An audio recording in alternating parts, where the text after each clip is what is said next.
What's up, fam? Welcome back to the Steep Stuff Podcast. I'm your host, James Lariello, and I'm really excited to bring you another pre-race interview with none other than Mr. Mason Copey.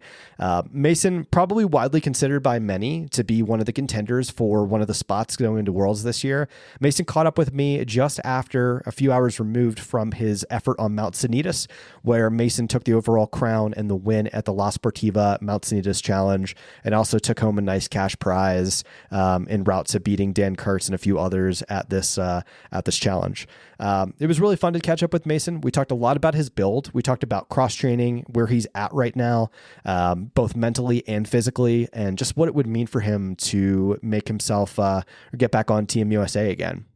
It's been really fun to follow Mason over the last few months. He's really transformed himself as an athlete, and it was cool to catch up and, kind of convey that to the audience.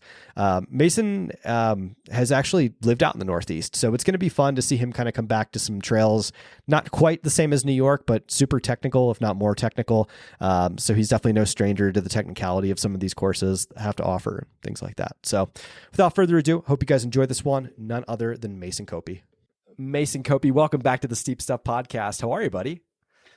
I'm doing well. Thank you so much for having me on today. Yeah, man. It's good to see you. It's good to catch up. I think the last time I saw you was at Pikes. I think you were hanging out at the at the expo there. I pulled you up on the stage. I was like, Mason Copey, everybody.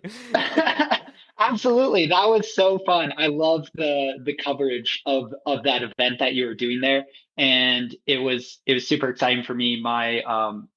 My fiance was actually running it. And so I remember came up on the stage, talked, hung out for a little bit, and then just sprinted to try to make the tram so I could go up and see her finish. And it was a super fun day. Super exciting. Yeah, man. It's been crazy. Since then, you've run some blazing fast times. You had a marathon build, which looked amazing, which we could talk about. We'll talk about your half marathon as well. And all signs and then today you go and absolutely blow up Sanitas. So I'm excited to where things are headed. So part of the conversation, or most of the conversation, is this is kind of a pre-race discussion for the Sunapee Scramble. We'll be doing another one. I got to figure out everything for Broken Arrow, but I'm doing kind of one thing at a time first. So this is going to be more specific towards the Mountain Classic and Sunapee. So we'll be getting into that. So I think we'll start off with kind of pick up where we left off last time. Is, you ran CIM, maybe talk about that race and how things kind of went for you there. And it was a beautiful block to follow along, and go from there. Yeah, absolutely. So kind of once I had wrapped up my trail season, last summer, I knew I wanted to enter into a road marathon block. I just think there's something really beneficial of following up a trail season with some fast stuff, really reinforce good running economy, really work on your aerobic thresholds and all that sort of stuff. It's all super applicable to trails. And we see that with a lot of track and road athletes coming into the trail scene and seeing them being really successful. And so that was kind of my plan. Is I just really wanted to commit to a road marathon build. It actually worked out really well because I was already back in California for Thanksgiving to hang out with my family. So just the week after, I went up to Sacramento for the race, and it was really cool to go up there. I'd actually never been to Sacramento. It is actually really beautiful, and just had a really good experience there. Still kind of struggling at the longer distances, if we're being honest. I'm definitely a crampy boy. Once we get past 2 hours of racing, right around the 2 hour mark is when I start dealing with some cramps. And I did a pretty good job of managing that in the race itself. And so that was just a really successful build. Got a really big PR there. I think it ended up being like 4 or 5 minute PR for my last road marathon build. So yeah, it was really good. Yeah, dude. I mean, I remember seeing the results and I was like, wow. Mason poured it on. This was legit. I was like, this is, because we had talked in our previous conversation. We kind of, I think there was some discussion around Christian Allen and some of I guess one of the marathons that he had ran. I can't remember if it was CIM the previous year. And you had said something along the lines with, I'm working really hard and like that's kind of where I want to be. And dude, sure as shit, you're pretty damn close. So yeah, it was really fun to follow along, and it's just amazing to see like I guess this is a body of work since then, what you've kind of been putting in the off season and stuff like that. Like it's been Sorry, I'll let you take it away from there.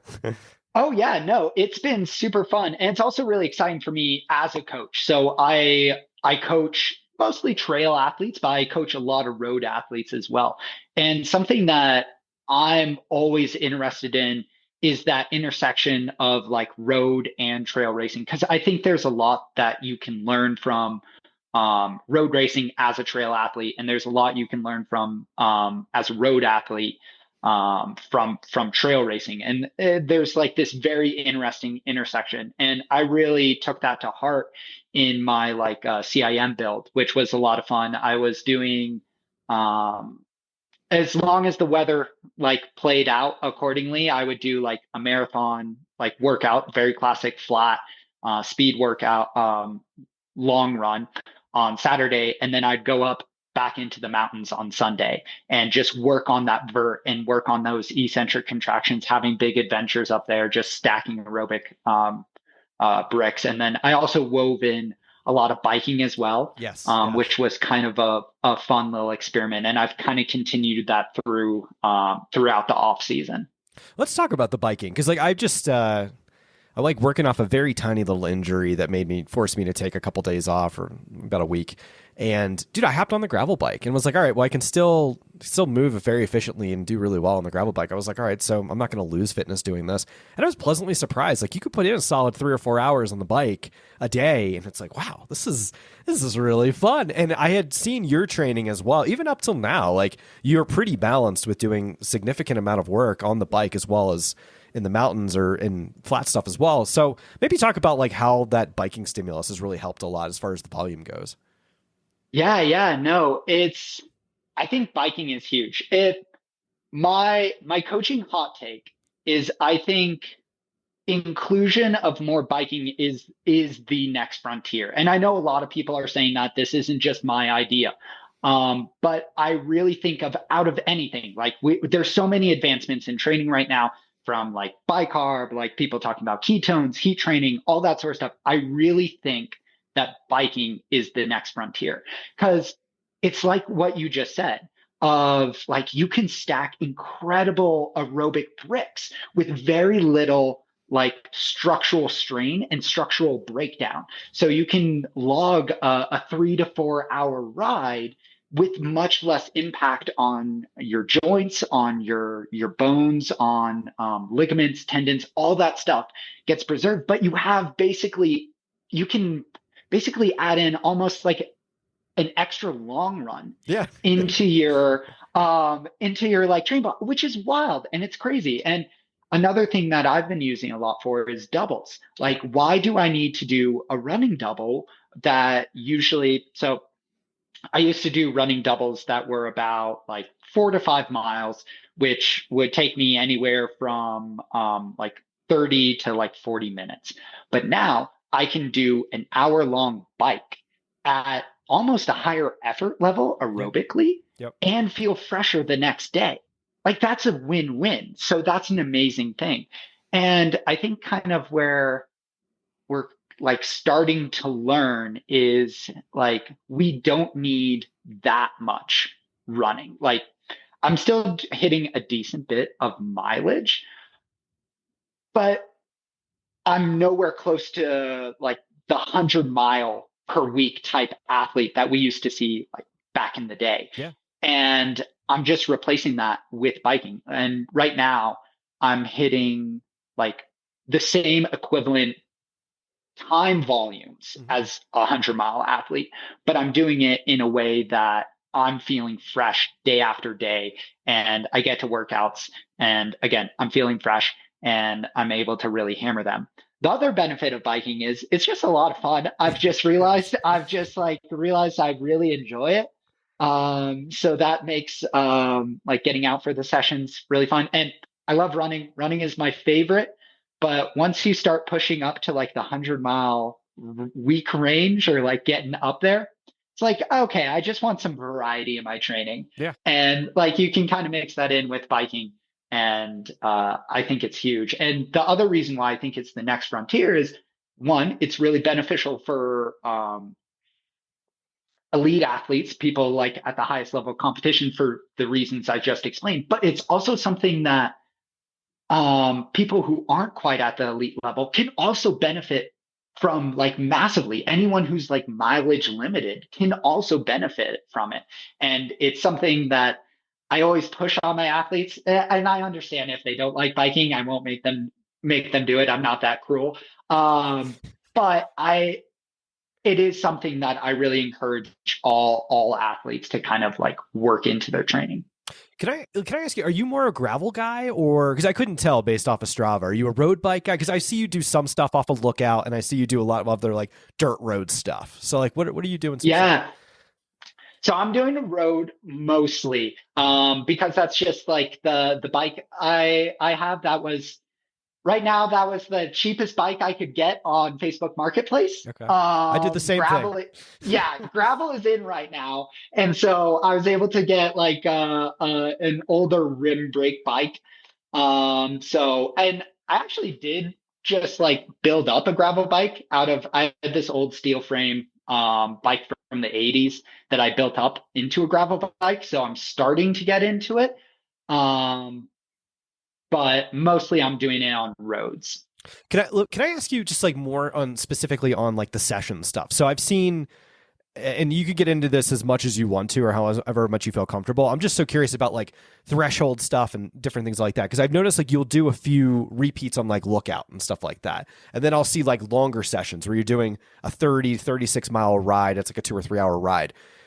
How are you structuring these into your week to where, like strategically, if you will? Yeah. So on the bike, most of the time I'm actually not doing super structured sessions. I have done a few.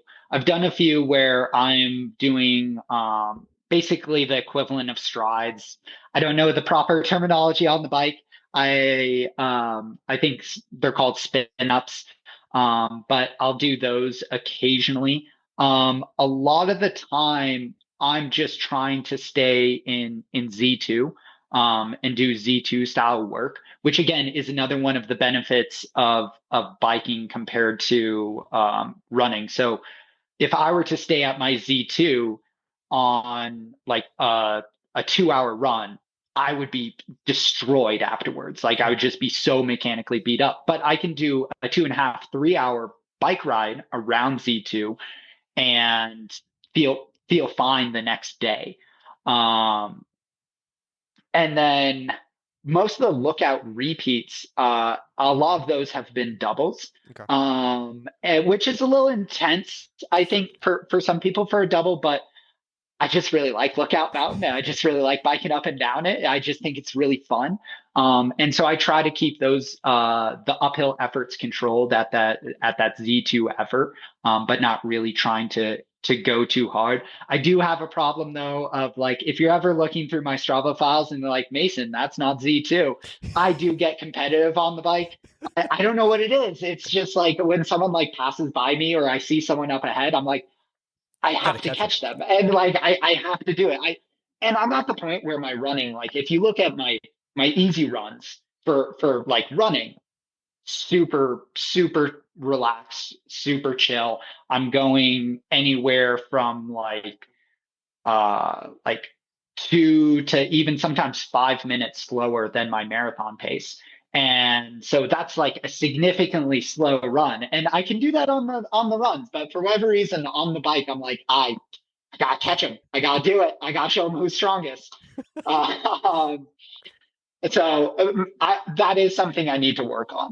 I love it. No, dude, I love the incorporation of it. Like I said, I'm a little bummed that it took me, because I had been looking at your Strava for a while, and I'm like, I've got the gravel bike, and I've got like so much opportunity to get here on the trails, and I just never did it. And then it took like a little injury for me to be like, I'm gonna start gravel biking all the time. So now it's like, I'll be doing this all the time. It's gonna be my double as much as I can. It's amazing. Oh, absolutely. And I do think like for runners, sometimes you need that injury in order to like learn about the bike. So I actually first, I first started like biking a ton right before like worlds in 2021. Okay. Or was it 2022? That was the 22. one year where it was like delayed. It was kind of weird.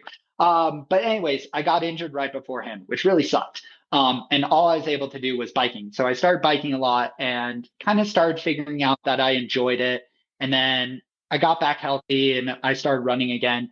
And it was actually on a run with Eli Hemming, and I had been talking about like the biking stuff, and Eli was telling me how like he doesn't do like he at the time at least he didn't do any running doubles. It was just all on the bike. And I was like, oh, that's a really interesting idea. That's To really unlock. cool. Yeah. And so I started thinking about it and started kind of like doing them as doubles. And then my coach, David, kind of suggested like doing like some long rides, like replacing a full run with a long ride. And I was like, I've been really enjoying the bike. Like, yeah, let's try it. So it was a gradual thing to like learn to be like, oh, this is fun and it's effective. Yeah. It's super cool. Yeah. And like, and then one last thing I'll add to it is just like you said, like, when you look at your heart rate and on some of the climbs, I'm like, okay, yeah, you can sit in zone 2 forever. I was like, this is, I don't know. Maybe it's because like I have it like literally like not a Peloton, like a cheap knockoff Peloton. And dude, I could never get my heart rate that high on it. So I'm like, this is like zone 1. I'm like, this is not that great. But when you actually get outside on the bike, you can get your heart rate in a perfect range and it's perfect. So yeah, I can't complain. Yeah, no, absolutely. Let's pivot a little bit. I want to talk about your Sunapee build. So you're, like I said, everything has looked really awesome. And then today you go out and you absolutely demolish Sanitas. Do you know Dan ran today too? I saw him and you right beat him. before I started. I got him. I woke up super early this morning because I wanted to beat the heat, and Sanitas like gets crowded, and so I wanted to beat the crowds. And I'm starting my warm up. I knew that I had the fastest time before today, Yep. and I knew that, or I guess like just for a bit of backtrack for the people listening, right now La Sportiva is running a competition where the fastest known time in a span of a month will win a cash prize. They're also doing a competition where it's the local legend will also get a cash prize. So whoever runs the most loops around Sanitas in a span of a month. And that competition is also going crazy. So definitely check that out. But I knew that since the competition is ending tomorrow, that people were going to be gunning for my time. So I was like, okay, I got to go back out there. Got to do it one more time. So I get out there super early and just run along, and up the trail, I just see Dan Kurtz like coming down. I'm like, oh, this is just going to be a lot harder now, isn't it? And so, yeah, we chatted real quick beforehand. I talked to him about like my experience, like trying to set a time before, kind of like checked in with that. And then we decided that we were going to attempt it solo and do it on our own, like true FKT style. And yeah, so that definitely added to the motivation of it as I was climbing up. Every time I wanted to kind of like slow down, I'm like, Dan probably is hammering right now. Well, So, yeah. Oh, sorry.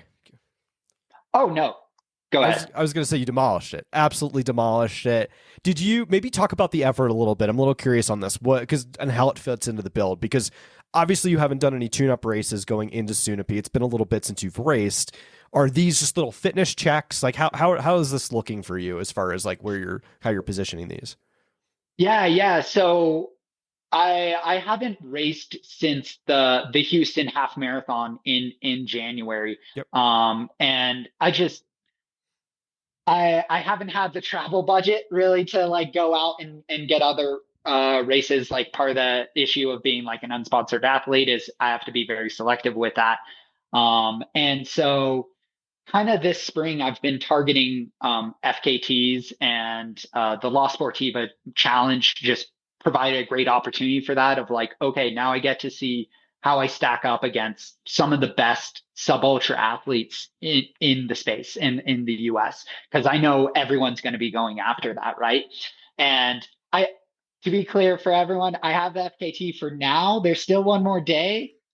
So as of recording, I have it, but we'll Yep. see. Yep. What are we on? The Um, 14th? Yeah, as of the 14th, you've got it. I don't know, yeah, man. That's going to be hard to lower. That downhill, like, oh my God, like you smoked it. So, uh, yeah, crazy. yeah. So that was something that, like, again, I is a very good training run because it's every element of mountain racing. You have this super steep ascent from the gun. You have a technical scramble, like down that's very hard, and then you get this like long downhill that's pretty non-technical. It's basically just a dirt road, and you can really fly on it.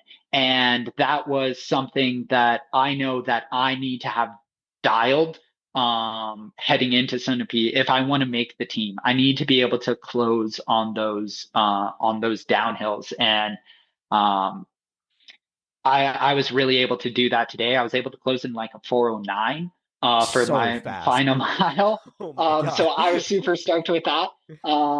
And also on the climb, I also felt, well, I didn't feel strong. It felt awful in the moment, if we're being honest, but I did have a good time up it. And I was pretty far up on the leaderboards for just the overall ascent. And so yeah, that there's no better workout heading into Sunapee than something like that. And this is also something I really advise my athletes to do, is like try to get a B race in, because that is going to be the best way that you, or like that's the best training session you can get in. You can just push yourself more. If you can't get a B race in, do something like this, like chase a segment and something like that. You just need to like kind of sometimes go to the well. This isn't something you do every week, because you'll beat yourself up, and like that won't be productive for training. But I do think it is important before a big A race, you get something like a B race in. Yeah, yeah, and it's like, I think there's something to be said. I mean, you should be elated, and the only reason I said that is because, like, from a confidence boosting perspective, like, who's your number one competition on that day? One of the people is going to be Dan. So to go have that like little matchup and say like, okay, well, I beat him by a little bit. That's going to be massive confidence going into this race. You know, about like, okay, like the fitness is there. Obviously, the fitness is there. Now it's just a matter of just making sure I stay healthy and, you know, do some last minute things to make sure I, you know, put the cherry on the proverbial Sunday and see what happens. Oh yeah, confidence is really high right now, and I'm really excited. And whether or not my time sticks or not, I think I'm super proud of my effort. I think today I've demonstrated that I can hang with the best on the climbs, I can hang with the best on the descents, and that gives me a lot of confidence going into the race, of just being like, okay, whatever people are going to be throwing down, I'm going to be in that ballpark. Let me ask you this. I'm going to dive back into the training aspect because you've done like one of the things I find very interesting. Like you'll look at, for instance, like I just comparing Stravas. If you look at Dan's Strava, Dan puts in like he had a stupid amount of vert this week, like 20,000 feet. And I was like, it depends on, obviously it depends on the type of athlete you are. Some people's get a little excessive in the vertical gain. Others don't like it. Like I'm not a big vert person. I think that, you know, maybe once or twice a week for big climbs is probably just enough adequate to dial those muscles in. You're not a giant vert person. Like I noticed like you get a lot in your biking and your runs are more, you know, like faster and a little bit flatter. Can you speak to that a little bit on how that, because you have, and I've also noticed, just to add more commentary, like you've thrown in a couple green mountains and things like that for the technicality. Like how are you starting to like layer in, I guess more of the specificity into this build? Yeah, so there's a few things here. Um, I don't do I don't do a ton of vert. I've tried in the past and it beats me up. It just doesn't leave me feeling very fresh. And even like things like doing too many trail workouts, I just don't feel sharp. So I do a lot of my workouts on the track. And kind of my theory behind that is a lot of there is like a big strength component with vert, but there's also like one of the biggest things that kind of holds you back is like this neuromuscular component, Yep. basically your body's ability to handle eccentric contractions. The really interesting thing with that, though, is neuromuscular adaptation can be gained really quickly and through small stimuli. So, a great example of this is strides. So, strides are all about training the neuromuscular system. You don't have to do a ton of them to get the benefit. You can do like 4 strides and see a lot of benefit just from that. You have to keep it frequent and you can't you can lose it really quick if you don't like stimulate it often, but you don't need like a ton all the time. And that's kind of the approach I take with vert is I do very concentrated amounts of vert. I'm also thinking a lot about doing vert in a fatigue state because when you're in a fatigue state, so an example of this is a lot of times I'll go and get vert in after my track sessions. So my legs are now beat up from the track session that I ran really fast at. And I've built up some eccentric contractions. Now I go run up like the big big mountain like by the track. I run up that and then kind of bomb down. Now I'm still getting a really good eccentric stimulus right at the end on tired legs. It's very similar to if you had done this big like vert run for the entire thing.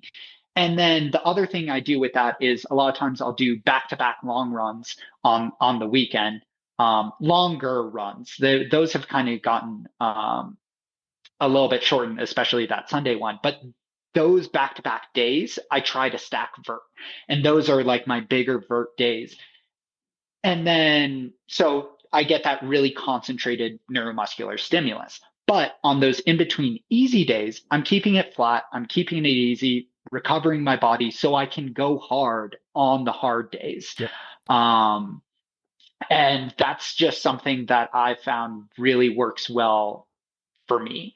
And the same thing can be said about technical training as well. Technical trails require a neuromuscular adaptation. You need to be able to like navigate the trails. But again, you don't need a ton of that. You can do small concentrated bits of that. And that's the approach that I take. Oh, I love it, dude. And it's so funny you say that. Like I never used to go to the track. This off season, I went to the track and I've been super committed to it. I'll usually go twice a week now. I love it. And it's improved my running. It's improved, I think, every aspect of myself as an athlete and stacking and being very specific. Like I only really do vert on Saturdays and maybe one other day, usually like a Thursday if I'm doing a hill workout. Maybe I'll try and stack those as I've gotten more specific into stuff. But I've just found the more flatter runs I do, the better my run economy, the better I feel, and you get faster. So it's interesting. Oh, yeah, absolutely. I mean, when you break it down, training can be broken down to you're training your metabolic systems and you're training your mechanical systems. Your metabolic systems are your aerobic system, your anaerobic system. You can throw in your glycolytic system in there as well. But that's basically just how big is your engine? And that makes up a lot of training. And then your mechanical systems are like, okay, your muscles, how much power can they put out? How strong are you? Then there you also have the neuromuscular system within that kind of umbrella. It's like, how coordinated are you? How can you move your body and stuff like that? And the reason why I love the track so much is you can get your aerobic, and why I love the bike so much is you can get your aerobic engine just so big Yeah. and just have so much power that you can then utilize. Then you just sprinkle in like the little bit of stuff to work on the mechanical systems, which again doesn't need a ton, just needs a little bit of stimulus there, and you're flying and you're great. And so that's kind of how I view training in general. Yeah. I mean, dude, I think you're onto something. And the reason I said I think the for the mountain classic, and let's say maybe the 20K down, I think that's the ultimate way to do it. I don't know, maybe for the longer stuff like the 50K and up, like maybe there's something to being on more trails or something like that. I don't know, I haven't really looked into more of that or played around with that, but I think really keeping in the track sessions and doing things like that, just I don't know. I think it's just so important for builds like that for the mountain classic distance and thing in that area. Oh, oh yeah, absolutely. And you make a great point. So it does get a little bit different when we're talking about ultras, because when you start going into an ultra race, you gotta basically what you have to do when looking at races is what is going to be your biggest limiter, right? And at ultra races, your biggest limiter starts becoming the mechanical systems because you're pounding your legs so much. That's usually what gets people is like your legs are shredded. And that is your biggest limitation. When you're talking about like a sub ultra, like mountain race, your biggest limiter is your aerobic system. So you spend as much time on that as possible. And you can even make an argument now, and we are kind of seeing it in the ultra space now, that people are starting to pay a lot more attention to aerobic like fitness and speed. I think that's like we're seeing some crazy fast times because of that. For sure. But it definitely you need more mechanical training once you start going longer. Yeah, no, definitely. I think you nailed it. It's, dude, you're a really good mind in the training space. Like I could sit here and talk to you for 2 hours about this stuff. It's I see how like passionate you are and you geek out. Like that's kind of the way I am now. And it's like training theory is so much fun. Like just to figure out. I love it. Yeah, so much fun. I think the human body is so cool how it adapts to things and how it works. And like this is why I love coaching and why I love working with because it's like a puzzle, you know? Like you're just trying to figure out how the puzzle worked, how the game works and all this sort of stuff. So I love it and I can talk about it all day. Super fun, super fun. All right, let's talk Sunapee. Let's get into the race. I mean, man, this is going to be, I mean, you've already raced Sunapee before. You know the course. You've lived in the Northeast. You know kind of what's expected of you at a race like this. Like, how are nerves going in? Obviously, you're confident. Like, any thoughts going into the race, especially because you had made a team in 2022 and went and raced in Chiang Mai. Like, you know, you're a very experienced athlete going into this race. Yeah. So the course is different this year. Oh, is it? So Really? they have changed it slightly. So the year I did it, it was a little bit different, and it's actually interesting this year. So the year I did it, Sunapee hosted both the classic and the vertical, yep. And they're two different courses. The classic was just like these simple loop up a road, kind of not very simple downhill. You kind of had to weave in between trees, and there was no trail, but you had to do that in order to avoid the snow because it was an early championship. So I think we were doing it in April. So there's still a lot of snow on the ground.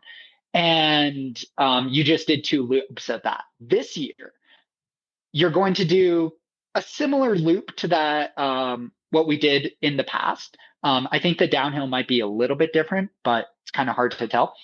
But on the second loop, you're actually going to do the VK course or the vertical course, which is an extra long, extra technical ascent. And so it is going to be a bit different. And I didn't do the vertical that year. So it will be entering a bit into the unknown. I have a general sense of it because I know people who did the vertical. And I know how technical it is back there.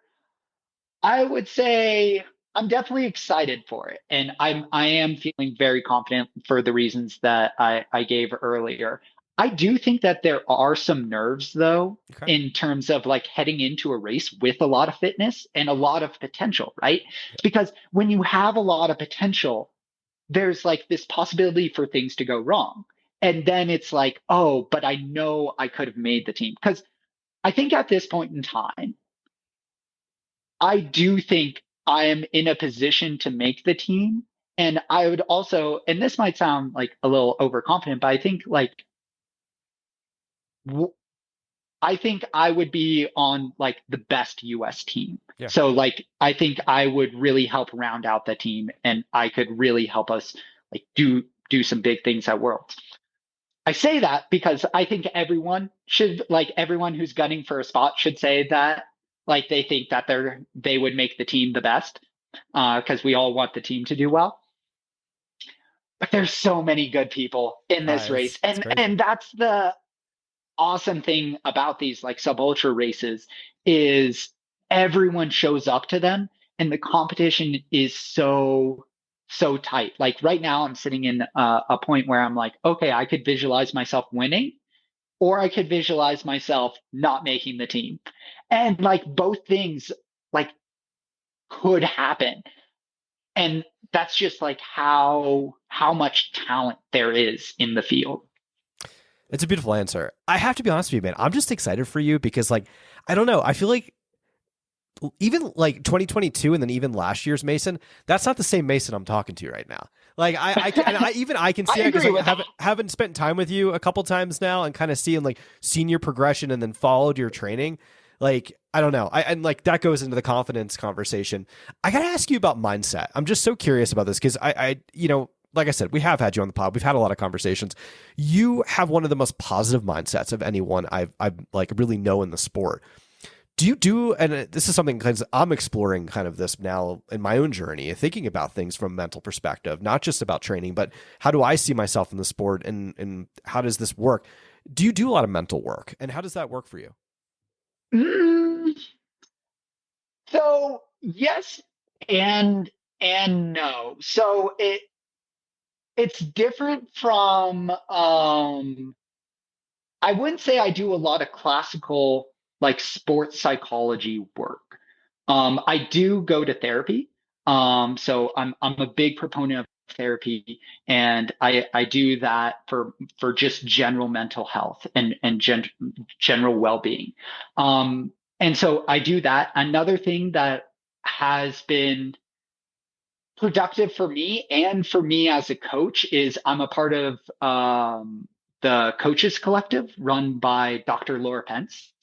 And that collective is really, there's two parts to it. So there's a course that I took that taught me how to coach the whole individual, the whole like person and the whole athlete, and thinking about how to encourage vulnerability, how to encourage like putting yourself out there, and how to talk about hard conversations like doubt and all those sorts of things. So that's been super helpful as well. So it is something I'm constantly thinking about mentality um, and all of that, but it tends to be more based in how can I come to accept myself as a person and not even like taking into account the athlete part like from the gun. Like the most important thing is like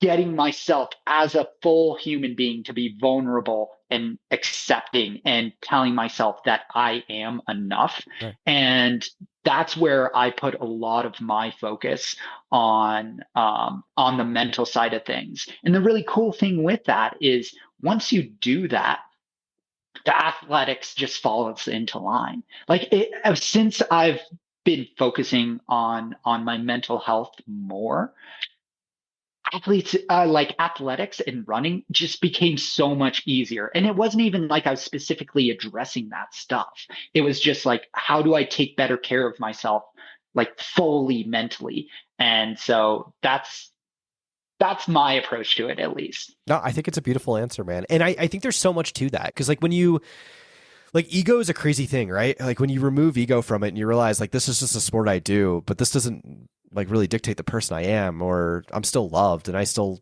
you know, it's just like when you separate those two things, you could still be an insatiable competitor.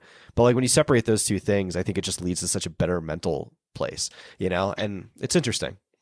Oh yeah, absolutely. And the thing is like I'm still uber competitive. Like I talked about with the biking, and it's the same thing in races. Like as soon as the gun goes off and I'm racing, I am very competitive. I want to win. I want to beat the people around me. I want to run fast. And that like, I will say that comes very naturally to me.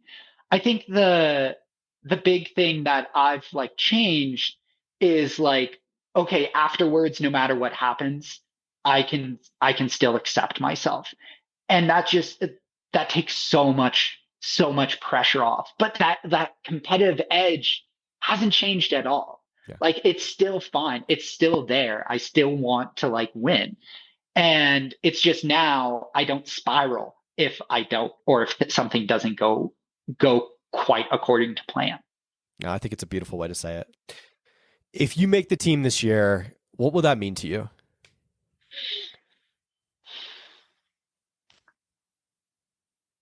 I think the thing that'll mean to me, I think a lot of things. So one, it's that the experiment worked. It is like training theory again. Like, I am playing with just having an experiment of just seeing what this training does. And I think that will be really exciting to me, is like just the experiment worked. And it's just a validation of the work that I've been putting in, but also my approach to training, which is important to me. Again, like, as a coach, I really care about how my training works, because the stuff that I'm testing out on myself, I'm passing on to my athletes, right? And so I think it will, like, that validation of the training would be great. So I think those are the things that I'm kind of interested in. Super cool. No, I think it's a great thing. I'm cheering for you, man. I'm so excited. Is there anything? I'm excited. This is gonna be Sunapee's gonna be bananas. Are you gonna? When are you going? Are you going a little early? Are you gonna go like last weekend in May? Like, how does that work? Are you gonna to kind of see the course? Yeah, so I'm gonna go out early. So I recently moved from Syracuse last year out to Denver. And so I'm gonna go out early, hang out with friends in Syracuse, and then we'll drive out and do the race. That way I can get adjusted to East Coast time. Also, I think a potentially sneaky tough thing is if it's humid. I tend to find that people who live at elevation struggle in humidity, because it's kind of the opposite. You go from thin, dry air to like thick, like humid air. And so that's just another thing that I kind of want to get acclimated with. I like that. Oh, that's perfect. Mason, do you think anything? I think we got everything. What do you think? I think we covered it all. I think that's pretty much it for Sunapee. All right, we'll chat after you make the team. It's going to be fun, dude. Awesome. Wishing you absolutely the best. I'm cheering for you every step of the way. And yeah, I'm so excited for what unfolds on June 1st. And yeah, I appreciate the conversation. Thank you, man. All right. Thank you so much for having me on. Absolutely. Every time we do this, it's fun. It's so much fun. I love it. I love these conversations. Appreciate it, Mason. Have a great rest of your day. All right. Thanks, you too. Thanks. Listen up, guys. The Steep Stuff podcast is brought to you by Ultimate Direction USA. Guys, I am so excited. UD just dropped their new Race Vest 6-liter and Ultra Vest 12-liter in 2 beautiful aesthetic colors. You guys got to check these new vests out. They're dynamic in ways like that you just have never seen from an Ultimate Direction vest. Very stretchy, lots of storage, beautiful aesthetic colorways coming to you in a new, like a white and blue and an onyx and green. Just absolutely beautiful vests. I think these ones are just like some of the best products we've ever dropped, and I'm so excited for you guys to try them out. Hop on ultimatedirection.com and use code SteepStuffPod. Again, that's SteepStuffPod for 25% off your new vest. I mean, they're already affordably priced, but 25% off is just going to make it so much more affordable for folks in an already increasingly expensive trail running environment. So hop on ultimatedirection.com, get yourself a new vest, a pack, or any hydration solution, and let me know what you guys think.